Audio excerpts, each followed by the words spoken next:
Today's daf is daf Nun Ches Amud Aleph. This is Friday, Vov El.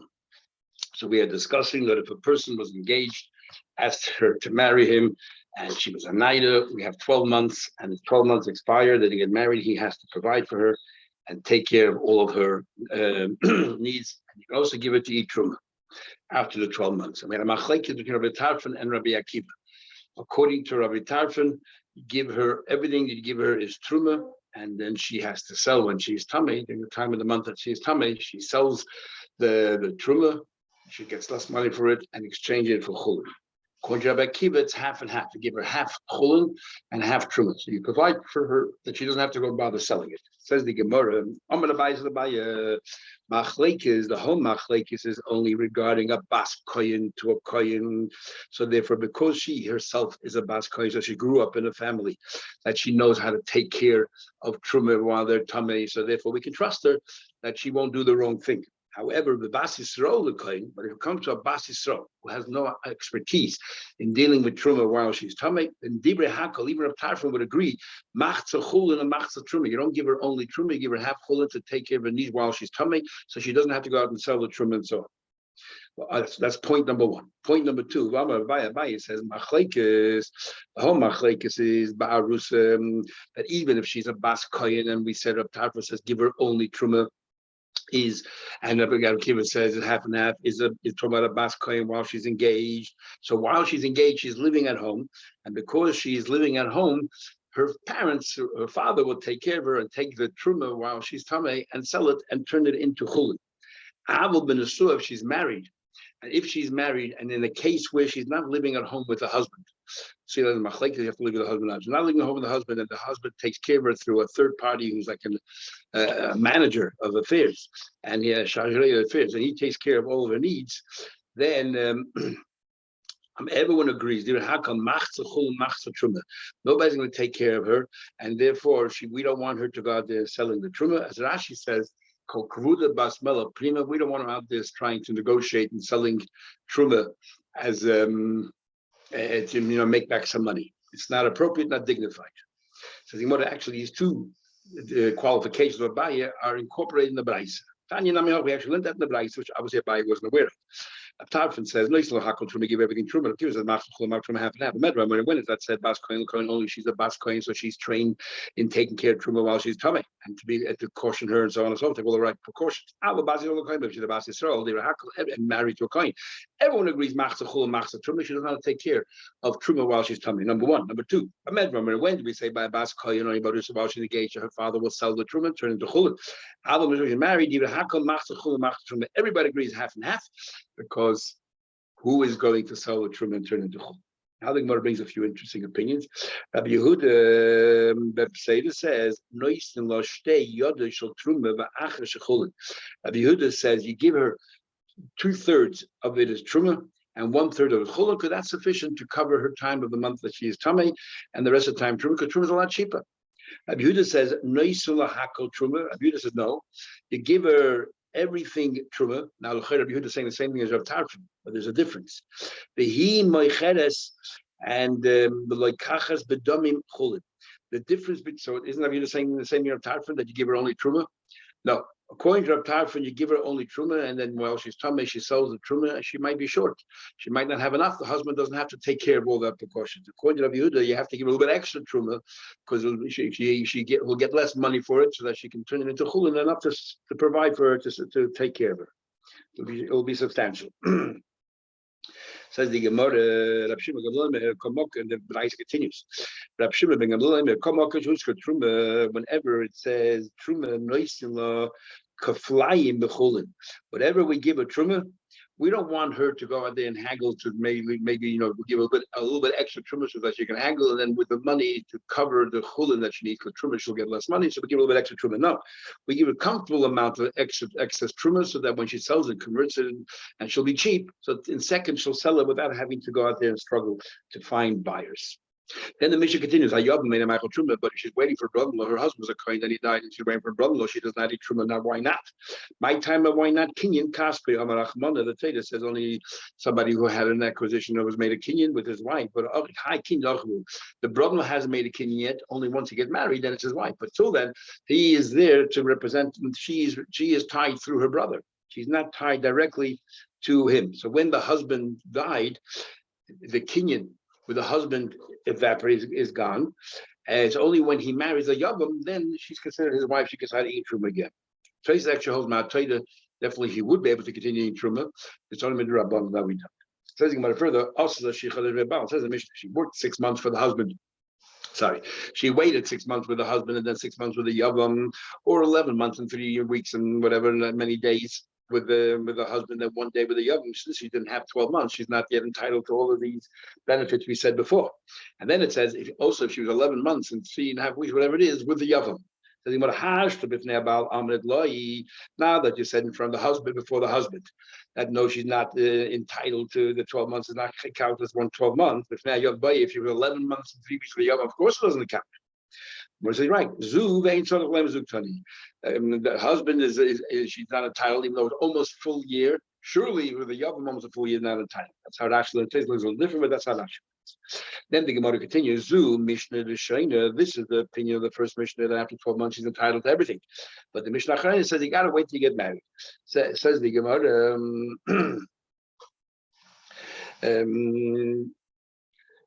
My time. What's the reason? What's going on? What's the difference? What was the Mishnah's first impression? The second. Even after 12 months, what happens if they eventually get married and find some kind of a defect that is so terrible that it unravels the whole thing, or she ate truma when she wasn't entitled to? So therefore, we wait. Now, so then you have to ask a simple question. So what was this? What was our thinking in the beginning? Why 12 months is all right? And then we just change our mind. If you remember, we had an argument before. What was the reason that a woman cannot eat truma? Is it because of simpan or because of shemayashka she might feed it to her family? Now, if it makes sense, and that is as follows. First we thought first that what the main reason was because she might give it to her family. But after 12 months, the husband now will give her a separate room, not to make sure he's not going to feed the whole family, only her. So he gives her a separate room, so there's no chashash that she will pass on the truma to her family. And but then we changed our mind. Simple. We realized, 1 second, there's another issue here. The issue is defects, and if it's defects, who cares if it's before 12 months or after 12 months? It's still a problem. According to Yehuda says that it always was simple. Kamaisim Mishum Simpin, the initial was Simpin. So why in the beginning we thought 12 is all right? But Basaisim Mishum Simpin, and then we changed our mind. No, it's not all right. But nothing changed. The reason hasn't changed. So what did change? My Belay was a different difference is Bedikas Chutz. What about if you scrutinize for external mumim? Is that sufficient? Marsava, one of them holds that Bedikas Chutz, that his relatives checked whatever other people checked it, that's good enough. And therefore, after 12 months, did all investigations. He did the chances of being a problem is not really a problem. And the one hold but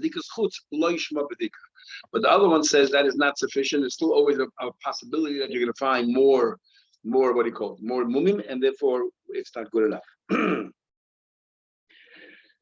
Yeah, setting about it further. Mishnah. Okay, now we're going to later on that certain obligations that a wife has. In fact, in the next few pages, all the different obligations from wife to husband, husband to wife, which we're learning right now. 7 obligations of wife to husband, and depending how many maids they have, the obligations are reduced. One of them, she has to earn a certain amount. She has to earn a certain amount, and the weight. She has to do weight of wool, of making strands of wool, the vertical strands of wool. She see, the value or the weight of 5 slaim. That's called Maisi. That's her obligation to him, and his obligation to her is to provide for him. We had it before, the different obligations that he has, that she has to him, and he has to her. So it says the Mishnah, Hamagdish Maisidish. If he goes ahead and he consecrates the work of his wife, Harezu Oise. She can continue working and eating, and it does not become Kaddish, as if he does not own it. And we're going to wonder why, because everything that she earns goes to the husband. So why can't he consecrate? We'll see. Now, Meir said, what about Hamois? Anything she makes in excess of that amount? And he says, I want anything in excess to go to Hegdish. Now, we're going to learn later on according to one opinion, that Mizayna, he provides for her for the work that she does for him, the 5 shkalim, and the excess is he has to give her some spending money, a more kesef every week to take care of her own personal needs, whatever they are. And so therefore, each one entitles him to something else. For the Mizaynis he gives her, he gets a Ma'aseh. For the extra more kesef, he gets her Ma'aseh. So what about he consecrates a Ma'aseh? It says Hegdish. It does become Hegdish. That he can. He can make that Hegdish. We'll see later what's the difference between Ma'aseh and the Ma'aseh. And the Bechon Sandler says Chulin. Nope, you cannot consecrate either. It remains Chulin. First of all, we have a very fundamental argument between Abuna and Shlokish. Abuna says that the purpose is providing for her and her handiwork. According to Abuna, it's really out to help her, that she should have enough to live on comfortably. And therefore, but to compensate the husband, we give her the handiwork. But if she says, I earn more than you, I don't need your help, she has every right to say that, and the husband cannot intervene. There is an argument if she can later on change her mind, she doesn't want to work anymore, can she say to her husband, okay, let's now go back, revert back to the old way that you provide for me, or follow. Once she said, I don't want your help, that's it, it's over. So the husband, I don't want you to provide for me, I'm not going to provide you, I'm not going to give you the mouth I have to give you. He holds the main takana was to take care of her, to provide for her. The only reason why we said that her earnings go to him is he shouldn't be upset. I have to provide for you, and then you can earn yourself and keep your own bank account. If she says don't provide for me, don't do anything, her should be other. She has every right to say that. So that's one thing. Makes a last question. It said we had it before. I think that the provision is for her work. Sounds like the main takana was that she has to, whatever she earns goes to the husband. But to compensate her, we said he has to provide for her. It was a kasha of he said the other way around. I said no. Revise it. Amos say tiknu ma'aseh yedeh tachas mezainis. We were masakin that her earnings should be instead of the providing. No, but he really provides her. That's the main takana. In fact, let's use our mission here to support Abuna, because it says here, if he decides to sanctify the earnings of his wife, she continue working and eating all the food. Now, my love, that he is prepared to provide for her, and yet she can say, I don't want your provision, therefore he doesn't own her, doesn't own her handiwork. I was like, no, he doesn't have what to take to provide for her, and that's why he can't consecrate. Think about Ibn of course he can't. What right does he have if he's not taking care of her? Says the Gemara. In the most part of the question is, even the one who said that master can tell a servant because he owns the servant. I say, I want you to work for me, but as cruel as it sounds, I'm not going to provide for you. Go to the community and get charity. Hani mila be'eva kanani by a goyish eved lo kasbe imach. It's anyway that you have to treat him equal. I will eved even the kasbe imach. It says in the pasuk clearly, you have to treat him as an equal. Ki toiv lo imach. Then we're going to have a more kedushin that we're going to have one pillar. Got to give it to him. The Yerushalmi is lie. You can't do that. It says surely your wife. You can't say I'm taking all your earnings. I'm not providing for you. You can't. So what's the chiddush? Says the Gemara. No raya from Heteravuna. Maybe really if he provides for her, he can keep her earnings whether she likes it or not. And Amish and this and Amish is talking about that he's not providing for her. If he's not providing for her, of course, and he's providing if he's not providing for her, of course he cannot consecrate. So what's the chiddush on Mishnah? The chiddush is safe. The chiddush is the end. Moiseh, the excess. Now, Meir says hegdish. He could make it hegdish. We'll see later why could he make it hegdish if he's not providing for it. Why could he make it hegdish? Now, Bechon says chulin, that he cannot turn into hegdish. Well, this argument is a very fundamental argument whether a woman can say to the husband, "I don't want your excess, your provisions. I'll take care of myself, and I'm keeping everything that I earn." The other is like time of the Meir. Don't say the reason Meir why you could consecrate, because there's another argument we have that Adam makdish davar shalei ba'olam. Can you make a transaction about something that will happen, but there's nothing here? In other words, there's nothing really for the transaction to form on. And Meir says that generally speaking, we'll see more later, that a person can be makdish a davar shalei. There's two things. If you could be makdish a davar shalei, for example, the fruits of a tree that haven't grown yet, or a baby that hasn't been born yet, it's only inside the mother's womb. That's a davar shalei ba'olam. And then there's a lid davar shalei ba'olam. To a baby inside the womb, it's not yet here. Or the case we learn later that after I convert, right now the person hasn't converted yet. So now, don't tell me the reason why the maid holds it can consecrate because she hasn't earned it yet, and it's a loy bola olam, and the maid is consistent with the Jew. That's not really the point over here. And what's the point? Loy time of the maid should serve automatic because you can sanctify something which is non-existent. At the time of the maid, the smaller the maid is because you can force. You can force her to give her all the earnings because according to Shlaki, she doesn't have the right to say, I'm going to opt out.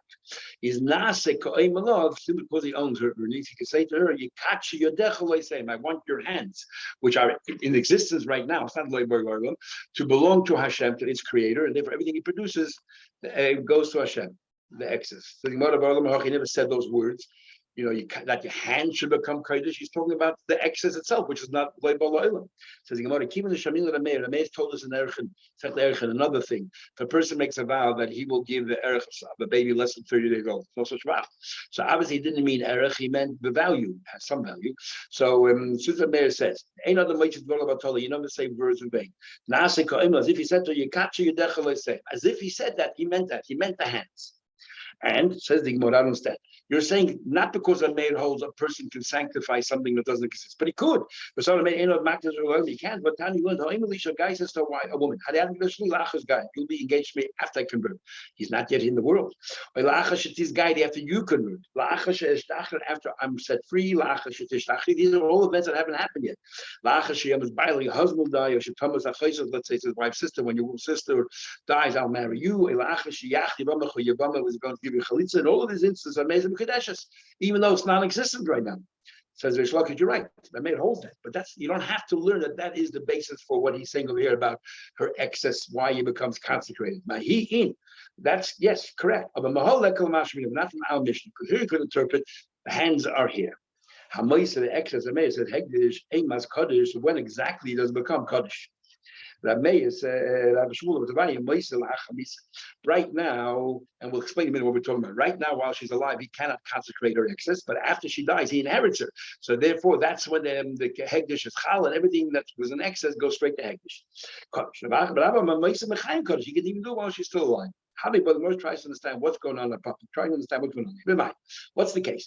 If we're talking about a case where he actually gives, he provides for her, and he gives also the extra spending money. So he's entitled to everything. Is my time at the Mandam Goddess? Why only after she dies? Even while she's alive, since he gives her the stipend, he has a right to keep that excess, and he can consecrate if he wants to. Now look, it must be talking about he doesn't do anything if the obligation he has to. No, so the my time on the Chaim Kodesh, why would I say that while she's alive, he can still consecrate it? So we're talking about a case. He's actually providing for her, but he's not giving the extra stipend for her needs. So he's giving her the ma'aseh there. So in other words, he's providing for her mezainis. So he owns her ma'aseh there, but he's not giving her that stipend. So he does not own the excess. So what's the argument? Her earnings are for the providing her, so he owns her earnings. But the more kesef. That stipend is for the excess, and since he's not giving the stipend, he doesn't know the excess. So he cannot be makdash her while she's alive. But after she dies, he inherits her. He takes her back. It's his. About the Abba holds tiknu mezainis tachas moises. About the Abba holds no, that the mezainis is that the provision we give you her excess. Umar kesef, and for the stipend tachas moises, you get all the earnings. So therefore, since he's not giving the stipend, he owns. He owns her. What do you call it? He owns since he's giving her the provisions, he owns her excess. Therefore, he can be match. What's going on? He might be what's the argument? That which is common for that which is common, providing for her and her working, earning the basics, that is common. So therefore, that's how it works. That's Rabbi Shmuel. But a marshav, Rabbi holds that midid the kayitz, that fixed amount of stipend, the more kesef, the midid the kayitz from the earnings of 5 shkolim. They compute, and the excess is to do with provisions, which doesn't have a fixed amount. Okay, we'll stop here, and we'll continue Mitzvah Shabbos.